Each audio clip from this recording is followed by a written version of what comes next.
हम भारत के लोग, हम भारत के लोग,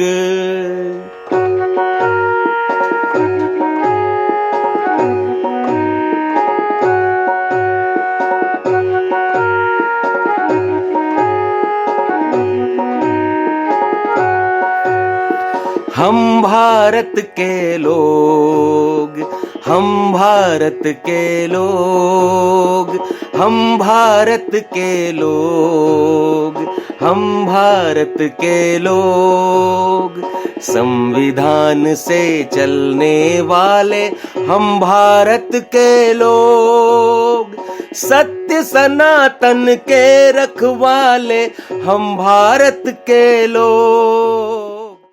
दो गोलमेज सम्मेलनों की असफलता के बाद 17 नवंबर 1932 से 24 दिसंबर 1932 तक तीसरे गोलमेज सम्मेलन का आयोजन किया गया, लेकिन गांधी जी सहित कई संगठनों के प्रतिनिधियों ने तीसरे गोलमेज सम्मेलन से किनारा कर लिया।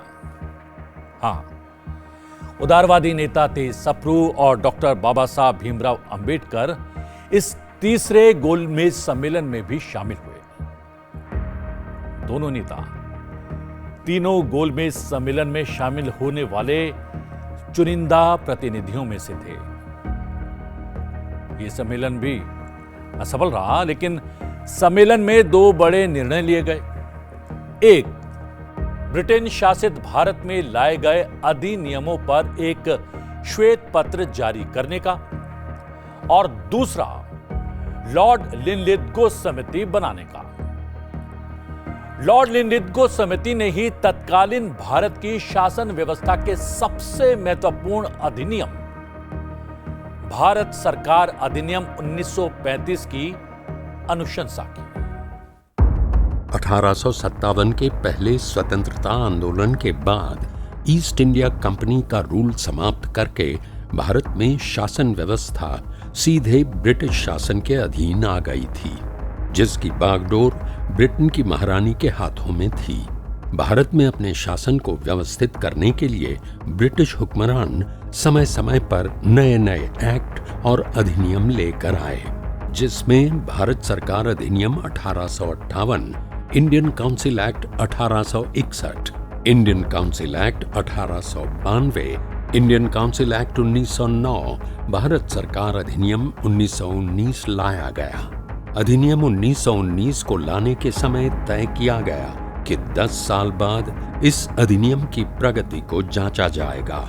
ऐसा करने के लिए 1927 में साइमन कमीशन बनाया गया, लेकिन इस कमीशन में भारतीय प्रतिनिधियों को शामिल न करने के कारण कमीशन का जमकर विरोध हुआ।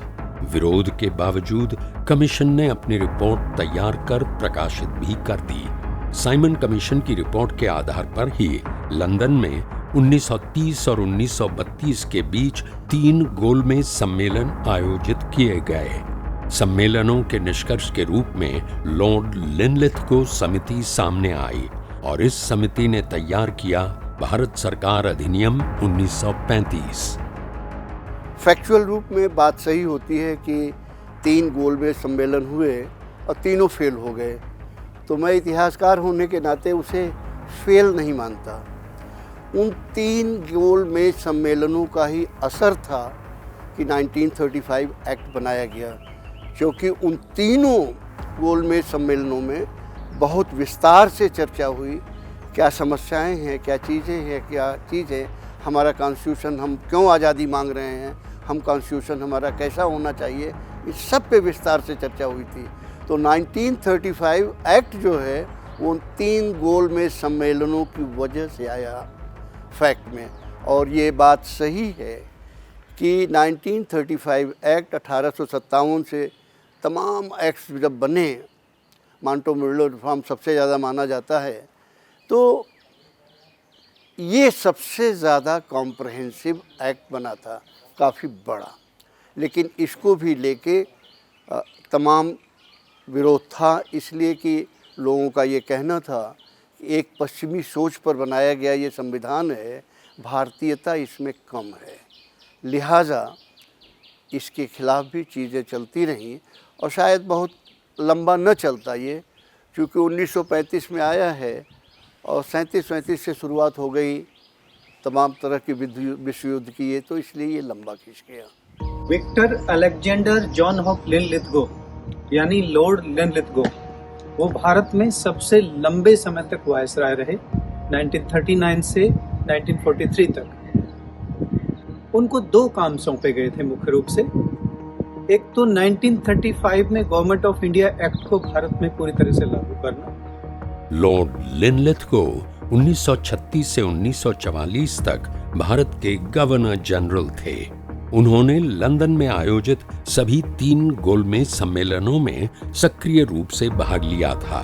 1936 में लॉर्ड लिनलिथगो को ब्रिटिश कैबिनेट द्वारा भारत के गवर्नर जनरल और क्राउन प्रतिनिधि के तौर पर लॉर्ड विलिंगडन के उत्तराधिकारी के रूप में वाइसरॉय नियुक्त किया गया।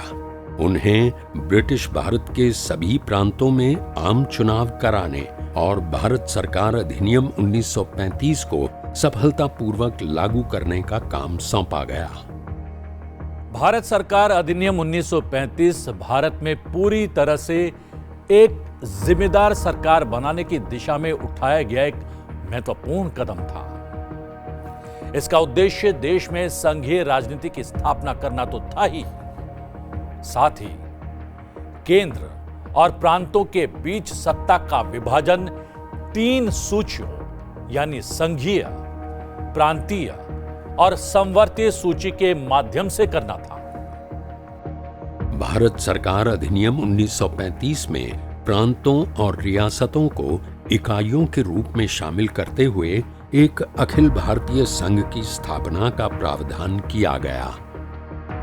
अधिनियम में न केवल एक संघीय लोक सेवा आयोग बल्कि 2 या 2 से अधिक प्रांतों के लिए एक प्रांतीय लोक सेवा आयोग और संयुक्त लोक सेवा आयोग की स्थापना का भी प्रावधान किया गया। अधिनियम ने केंद्र और इकाइयों के बीच शक्तियों को 3 सूचियों के रूप में विभाजित किया। संघीय सूची, जिसमें केंद्र के लिए 59 वस्तुएं तय की गईं। प्रांतीय सूची, जिसमें प्रांतों के लिए 54 वस्तुएं तय की गईं। समवर्ती सूची, जिसमें केंद्र और प्रांतों दोनों के लिए 36 वस्तुएं तय की गईं। अवशिष्ट शक्तियां यानी रेसिडुअल पावर्स वाइसरॉय को दे दी गई। अवशिष्ट शक्तियां वो शक्तियां होती हैं जिनका उल्लेख संविधान के किसी भी विषय या वर्ग में नहीं किया जाता, ना संघ की सूची में, ना राज्य की सूची में और ना ही समवर्ती सूची में। हालांकि भारत सरकार अधिनियम 1935 का यह संघ कभी अस्तित्व में नहीं आ पाया क्योंकि रियासत इसमें शामिल नहीं हुई। भारत सरकार अधिनियम 1935 ने प्रांतों में द्वैध सरकार शासन को समाप्त कर दिया और उसके स्थान पर प्रांतीय स्वायत्तता की शुरुआत की। प्रांतों को अपने परिभाषित क्षेत्रों में प्रशासन की स्वायत्त इकाइयों के रूप में कार्य करने की अनुमति दी गई। इसके अलावा अधिनियम ने प्रांतों में जिम्मेदार सरकारों की शुरुआत की, यानी राज्यपाल को प्रांतीय विधानमंडल के प्रति जिम्मेदार मंत्रियों की सलाह से कार्य करना आवश्यक कर दिया गया। इसमें केंद्र में द्वैध शासन को अपनाने का प्रावधान किया गया। जब 2 शासक एक साथ सत्ता का संचालन करते हैं तो इसे द्वैध शासन कहा जाता है। द्वैध शासन का सिद्धांत सबसे पहले लियोनेल कर्टिस नाम के अंग्रेज ने अपनी पुस्तक डायरकी में प्रतिपादित किया था। डायरकी यानी द्वैध शासन को 1765 के उदाहरण से जाना जा सकता है, जब बंगाल, बिहार और उड़ीसा में भू राजस्व वसूलने का अधिकार ईस्ट इंडिया कंपनी के पास था, जबकि प्रशासन बंगाल के नवाब के नाम से चला करता था। यानी सत्ता के दो केंद्र थे। बंगाल में द्वैध शासन का जनक रॉबर्ट क्लाइव को कहा जाता है। भारत के 11 प्रांतों में से 6 में द्विसदन प्रणाली शुरू की गई।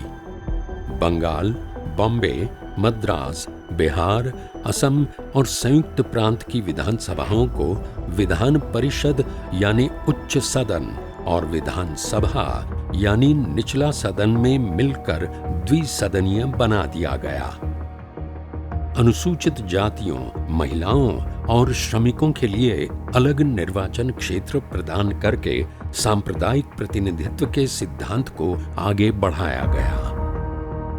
1858 के भारत सरकार अधिनियम द्वारा स्थापित भारतीय परिषद को समाप्त कर दिया। भारत में मताधिकार का विस्तार किया और कुल जनसंख्या के लगभग 10% को मतदान का अधिकार दे दिया गया। देश की मुद्रा और ऋण को नियंत्रित करने के लिए भारतीय रिजर्व बैंक की स्थापना का प्रावधान किया गया। संघीय न्यायालय की स्थापना का प्रावधान किया, जिसे 1937 में स्थापित भी किया गया। बंगाल सहित सभी प्रांतों में निर्वाचित प्रतिनिधियों वाली उत्तरदायी सरकारें स्थापित की गईं। 1935 गवर्नमेंट ऑफ इंडिया एक्ट के बाद ये द्वैध शासन प्रणाली यानी डायरकी खत्म कर दी गई और लॉर्ड लिनलिथगो को 1939 में भारत में भेजा गया कि आप इसको पूरी तरह लागू कराइए।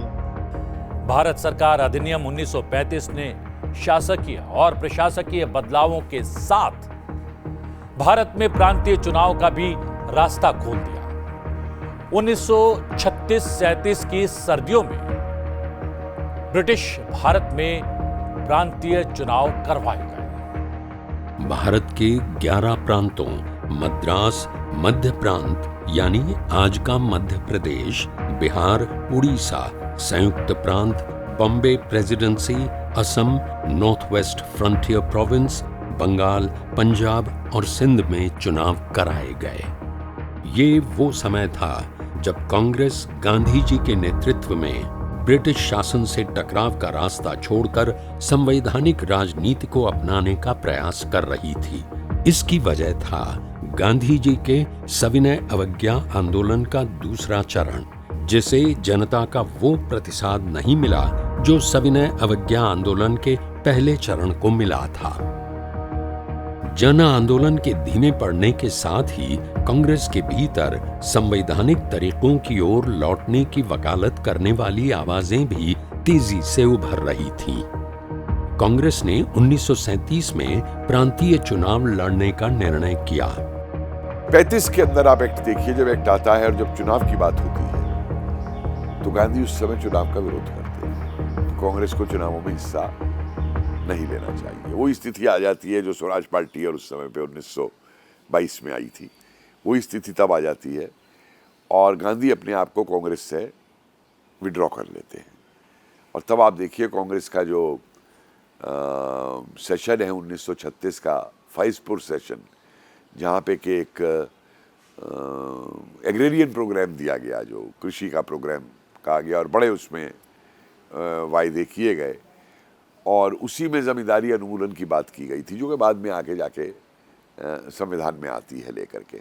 तो ये जो प्रक्रिया है और ये जो हमारा जो एक संवैधानिक जिस दृष्टि से हम चल रहे हैं कि भारत के लिए बनाना है, उसका एक उद्भव हो रहा है, उसका एक विकास हो रहा है, उसके साथ एक नई नई चीज उभर करके सामने आ रही है। कांग्रेस चुनाव के माध्यम से जनमानस में अपनी लोकप्रियता का परीक्षण भी करना चाहती थी।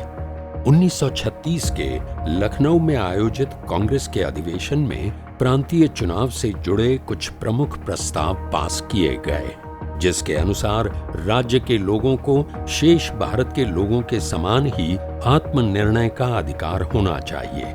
भारत के प्रत्येक भाग के लिए समान राजनीतिक, नागरिक और लोकतांत्रिक स्वतंत्रता तय होनी चाहिए।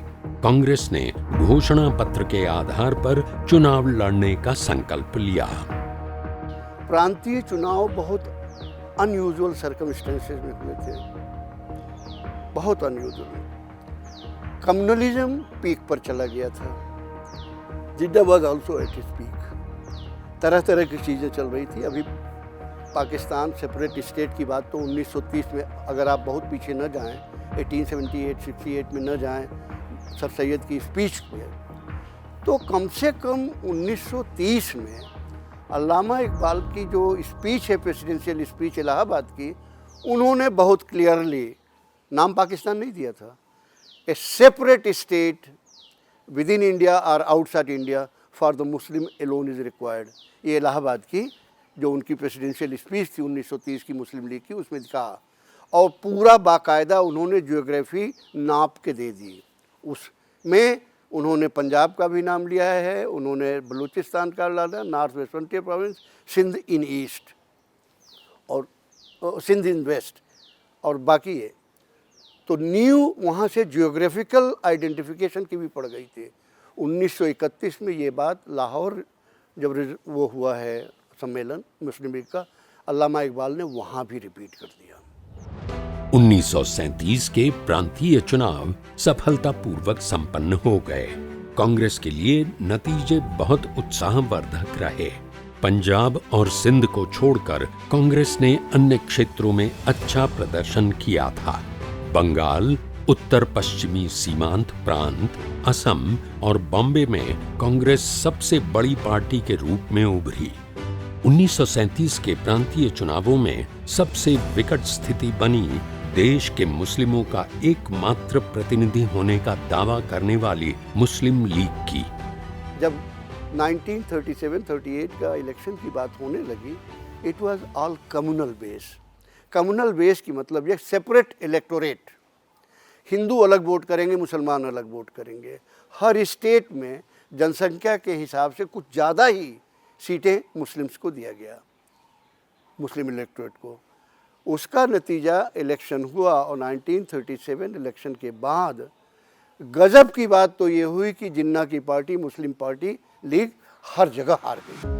लीग अलग निर्वाचक मंडलों के तहत मुसलमानों को आवंटित 482 सीटों में से सिर्फ 106 सीटें ही जीत सकी।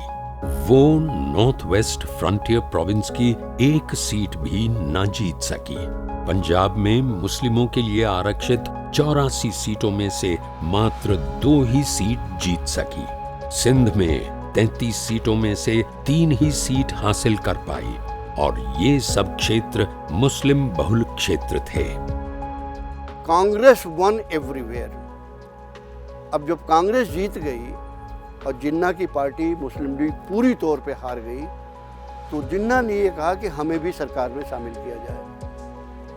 तो राजेंद्र प्रसाद हैं, अम्बेडकर हैं, इन्होंने कहा कि हम लोगों ने अलग अलग एजेंडा पर, अलग अलग प्लेटफॉर्म से इलेक्शन लड़े हैं। आपका एजेंडा अलग था, हमारा अलग था, तो आप कैसे सरकार में शामिल हो सकते हैं। उसका बाद मुस्लिम लीग ने जिस तरह का एलिगेशन लगाना शुरू किया, झंडे को लेके एलिगेशन, हर काम में एलिगेशन, और यहाँ तक चारों तरफ उन्होंने कंप्लेंट भेजनी शुरू किया, चाहे वो ब्रिटिश गवर्नमेंट को हो, चाहे किंग को हो, चाहे क्वीन को हो, चाहे चारों तरफ।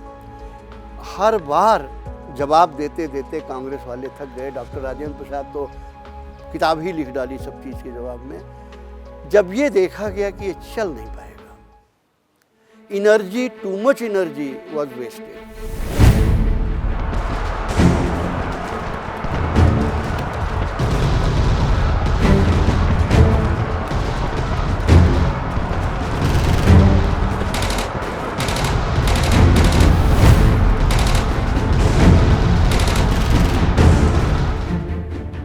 चुनाव के 2 साल बाद ही 1939 में दूसरा विश्व युद्ध प्रारंभ हो गया। भारतीय विधानमंडल की सहमति के बिना ब्रिटिश सरकार ने भारत को युद्ध में झोंक दिया। ऐसे में देश में आपातकाल की घोषणा कर दी गई। कांग्रेस ने मांग रखी कि युद्ध के बाद भारत को स्वतंत्र कर दिया जाए। पहले विश्व युद्ध का उदाहरण सामने था, अनुभव सामने था कि भारत में पूर्ण सहयोग दिया था अंग्रेजों को, और बदले क्या मिला था? रोलेट एक्ट और जलियांवाला बाग। वो इन नेताओं के दिमाग से नहीं निकला था। तो इन्होंने कहा कि अगर इंग्लैंड भारत का सहयोग चाहता है तो भारतों को आजाद कर दे फिर। भारत के हाथ में दे दे सत्ता को, हम सपोर्ट करेंगे। तभी मैं बार बार जो कहता हूं ना कि जो जर्मनी जापान की बात बोसवादी करते हैं, गलत है। तो अंग्रेजों ने तो कोई देने का उस समय सवाल ही नहीं था, देने का, अंग्रेजों का करने का। और एक उस समय बोस ने बहुत बड़ी भविष्यवाणी की थी, देखिए, और कितनी दूरदर्शिता थी। बोस ने यह घोषणा की थी कि विश्व युद्ध का परिणाम चाहे कुछ भी हो, चाहे एलाइड जीते या एक्सिस जीते, ब्रिटिश साम्राज्य खत्म हो जाएगा। जो भारत में विरोध उठ रहा था सेकेंड वर्ल्ड वॉर को लेकर कि हम सेकेंड वर्ल्ड वॉर में अपने सैनिक नहीं भेजेंगे, हमें कोई मतलब नहीं है, उस विरोध को पूरी तरह से दबा देना। लॉर्ड लिथगो दोनों ही मिशन में सफल रहे और उन्होंने अपना कार्य बखूबी निभाया, भारत में उठे विरोध को भी दबाया और 1935 के गवर्नमेंट ऑफ इंडिया एक्ट को लागू करके डायरकी सिस्टम को खत्म कर दिया। ब्रिटिश सरकार ने इस मांग की उपेक्षा की, लिहाजा कांग्रेस कार्यकारिणी के निर्देश पर 15 नवंबर 1939 को प्रांतीय मंत्रिमंडलों ने इस्तीफा दे दिया।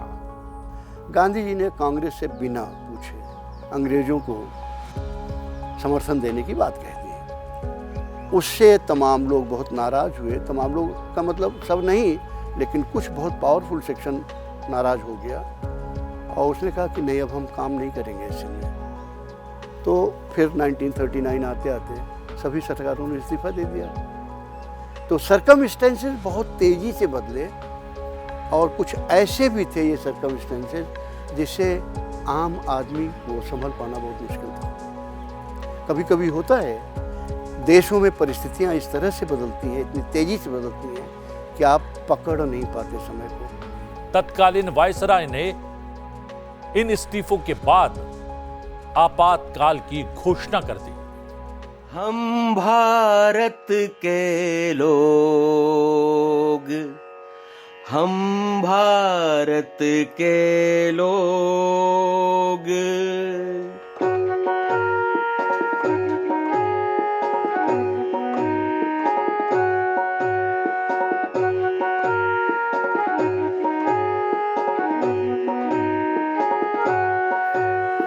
हम भारत के लोग, हम भारत के लोग, हम भारत के लोग, हम भारत के लोग, संविधान से चलने वाले हम भारत के लोग, सत्य सनातन के रखवाले हम भारत के लोग, हम भारत के लोग, हम भारत के लोग।